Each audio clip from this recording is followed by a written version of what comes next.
बच्चों, चलिए प्रश्न देखते हैं। प्रश्न है हमारे पास 1 + 3x + 3x² + x की घात 3 की घात 10 के प्रसार में पदों की संख्या। यह है हमारे पास एक वैकल्पिक प्रश्न है, हमें बताना है कौन सा विकल्प सही होगा। तो इस प्रश्न को करने हेतु हमारे पास यहाँ से हमारी मुख्य अवधारणा कार्य करेगी।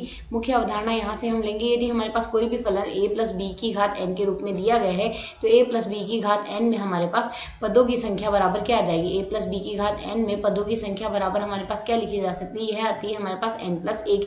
साथ ही हमारे पास एक अवधारणा और चलती है, यदि हम 1 + x की घात पूरे में होल घात पूरी की घात 3 लिखे तो इसका प्रसार आएगा 1 + 3x + 3x² + x की घात 3 आएगा। तो यदि हम दिए गए प्रश्न से देखें, दिए गए प्रश्न में हमें क्या दिया गया है, यह पद हमें दिया गया है 1 + 3x + 3x² प्लस हमें दिया गया है x की घात 3, इसकी घात हमें 10 दिया गया है। तो यदि हम पहले से सरल कर ले तो यह हमारे पास क्या लिखा जा सकता है, 1 + x के पूरे की घात 3 और इसकी घात हमारे पास पूरे की आ रही है 10। तो यदि हम यहाँ से सरल करें तो यह हमारे पास रूप क्या बन रहा है, 1 + x की घात 3 × 10 हमारे पास 30 बन रहा है। तो यदि हम यहाँ से देखें a + b की घात n में पदों की संख्या n + 1 थी, तो यहाँ से इसमें हमें पदों की संख्या देखनी है। तो 1 + x की घात 30 में पदों की संख्या बराबर क्या हो जाएगा, में पदों की संख्या।